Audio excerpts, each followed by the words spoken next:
Nasusunog ako sa Texas, mainit.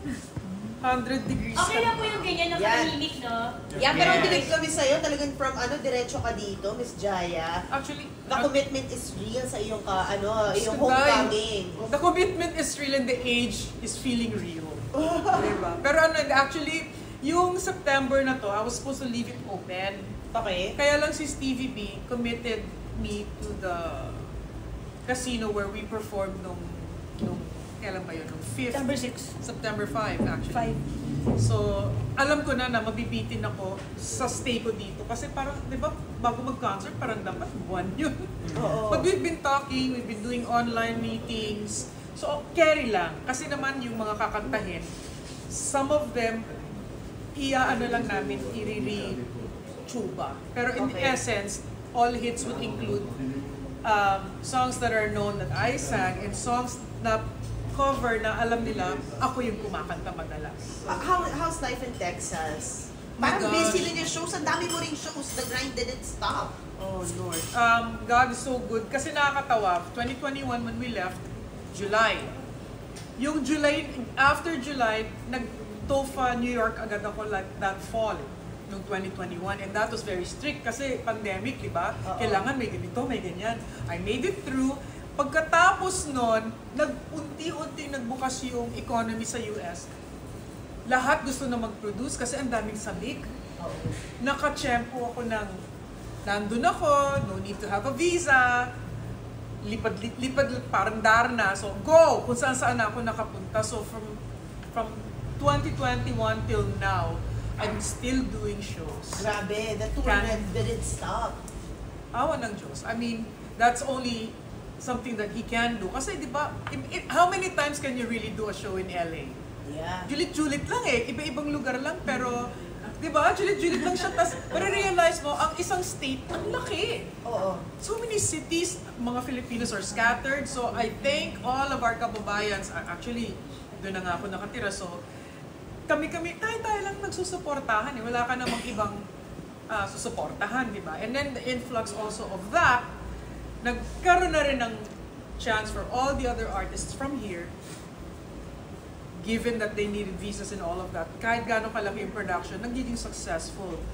Like TJ's concert. Kasi talagang ang mga tao ngayon, they want to go back into listening to the artists that they support, yung nostalgia moments. Ako, lahat ng kinakanta ko, pampafeel na lang may umiiyak, may mga, bato, minsan kumanta na rin ako sa funeral.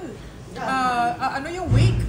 Talaga? I did, and the family wanted me next to the,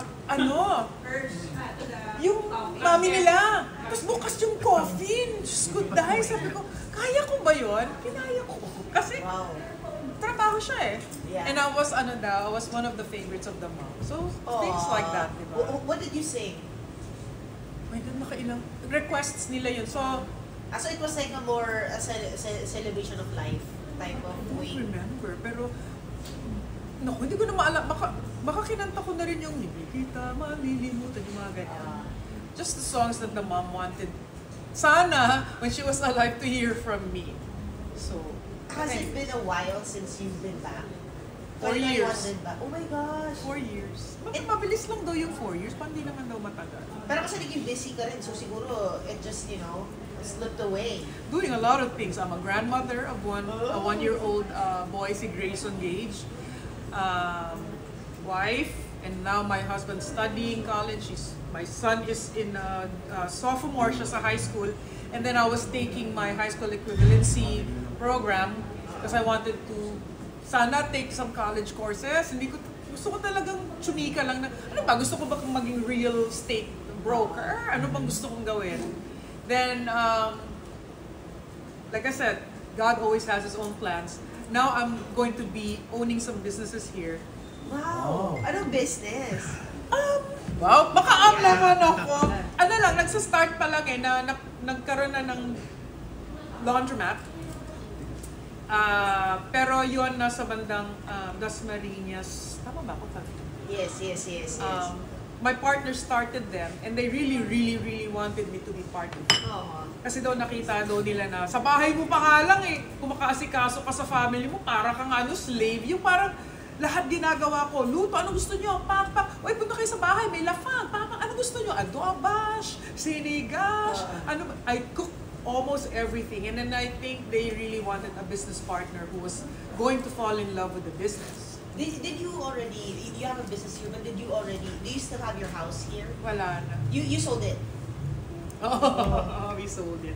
Happily sold it to my accountant, si Miss Flor Santos. If you all know L.A. Santos, Yes, right? yes. Mom, siya kasi naging accountant ko for many years and a dear friend. And one day, sabi niya, parang feeling niya kailangan na tumawag kasi alam niya binibenta ko yung bahay nung pandemic. Tapos pumunta lang siya, badilim pa nga nung gabi na yun eh, may pinanggalingan akong trabaho. Tapos sabi niya parang kailangan kong bilhin yung bahay mo. So she bought it. Wow. At the price that wasn't really OA, no? Kasi we really wanted to leave. Ganun. The decision, 4 years on, how is it that you left? It has been a true blessing from God because we obeyed. Okay, so you have to understand, sinong bibili ng bahay ng pandemic? Sinong magtatangkang umalis during a time when nobody is supposed to leave? And I'm literally saying, paalam muna. I mean, who does that? But we really were praying about many different things. My husband had a stroke nung time na yon. Hindi naman siya nalumpo. Parang mata lang niya nag-move. Tapos kami walang hospital na tatanggap sa'yo. Ay, may bagong hospital pala sa kalye namin. I mean, that was the purpose of that whole event. Yung pandemic was really to assess and to realize what are you truly going to live for. And for me, it was family first. God, family, and then last na ako. You were saying that mas malaki na sila, that's why you're here again. Wow, and they're here! Well, Grabe. actually, isa lang ang aking bodyguard, si Sabria. Oh. She's gonna be part of the concert. Bakit? Di ba naalala niyo Folk Arts Theater 1997? Ang guests ko, si Mamita, Miss Pilita Corrales, and my mom. Aha. Biggest moment of my life. Sino ba naman ako, di ba? Sila yung nagbigay ng daan para parang inilatag ako at inihatag sa tao. Okay. And that was a blessing for me. And I thought, you know what better way to really introduce my daughter. Although she's written a few songs, nalagay sa Spotify, JR helped produce it, but she wrote and did all the music all on her own, arranged all of it. So ako sabi, baka pwede escape ka muna ng college kasi okay lang yan, maghihintay ang college. Sama ka sa akin. Sabi niya, I'll think about it, Mom. Then one day she said, I'm gonna go with you. Oh. Wala pa ilang days lang yun, no? Then I bought your ticket. Ayun na, dito na siya. So I'm going to introduce her. Parang ganun lang din. Sana si Mama umapir. Charot. but also you're gonna be busy guesting tomorrow. You're gonna be in 5. Yes. Wow. Yes. Uy, first time kong pupunta sa TV. Ay, talaga? At Eat Bulaga. Yeah. Tomorrow. Sabi, oo, I'm going to be dito na. Kakanta ako. Wow. Nang And maaga-maaga. you're gonna perform again. Sa Yes. Philippine Free TV. Exactly. Yeah. You know, I'm a little, medyo frazzled ako ngayon kasi parang tulog yung diwa ko, Diwa pero mo. gising. Oh. Talagang yung puso ko, hindi ko alam saan ko ilalagay, kung dito o dito. Yung kaba and excitement, tsaka yung, ang bilis lang ng panahon, no? Ito na, Sunday na yung concert. So there's so many things running through my mind, but basically, I'm really grateful and thankful. You survived there's Spanner Ramsey this year. I think nandun Yeah. siya, no? Yes, Yeah. pamangkin ko yun.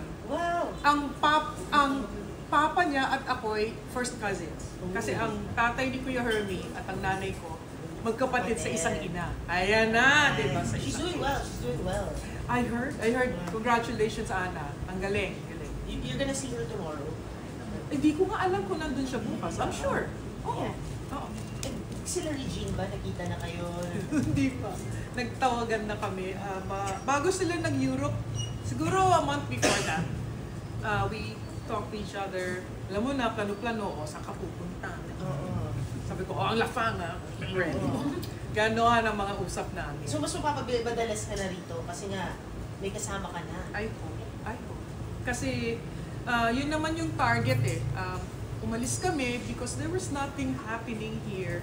And I needed to concentrate on my kids. Maging nanay man lang ako kahit papaano. And nabigyan pa ako ng apo. So ang feeling ko was, okay, rest, do things for yourself. We were blessed with a new home, nakabili kami ng home. My husband being a disabled veteran, kasi military siya dati, became 100%, meaning anything we buy is zero property taxes. Wow. Our cars have, alam mo yun, anong tawag doon? Yung mga DV plates, disabled veteran plates. So, we have designated, alam mo yun, magpupunta ka, may mga toll, libre. Di ba may sinashoppingan din doon kayo na may discount? Ng bongga. Do you guys have veterans discount?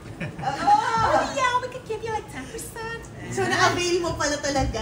Avail. Oo, kaya Avail. Pero ako, ano naman ako matipid naman ako mag-grocery. Correct. Alam mo na, ang Pinoy. And congrats na achieve mo yung what you were meant to do. Oh, I think that what kind of you. fulfillment is that? Fulfillment. It is an absolute major fulfillment kasi yun yung wala ako nung lumalaki ako. As a little kid, as a grown teenager, I never had a family, right? Mahabang kwento yun, pero totoo yun. And the only thing is that I'm grateful for all of my hardships and struggles because that's exactly what I needed to become the woman that I am now. Kasi kung wala ka namang hardship, paano mo ma-treasure yung mga nagaganap sa buhay mo kung lahat easy lang? And I'm glad my mom was my mother. Kasi iba. You have to become independent if she's your mom. Superstar din. Diba? Like She you. is a superstar but she never acted like one. So nakaka-confuse. Diba? Sikat-sikat na nanay ko sa bahay. Solitaryo lang. Nakataas yung t-shirt kasi mainit, diba? Tapos girly short. Ayoko na sabihin yung p-shorts. Diba? Sobrang init na init siya pero... Day! Asan na yung tuyo, Day? Kain na tayo, Day. Ganun sa bahay. Naglaban na ba kayo? Okay. But when she goes out, nakikita mo yung nanay mo, ganun siya. And then that's how I studied my mom. I had to study her. And alam niya yun, inaral ko siya. Kasi ang dami niyang ginawa na wala pa yatang ibang taong nakakagawa. Trailblazer. Tama? Trailblazer is the word.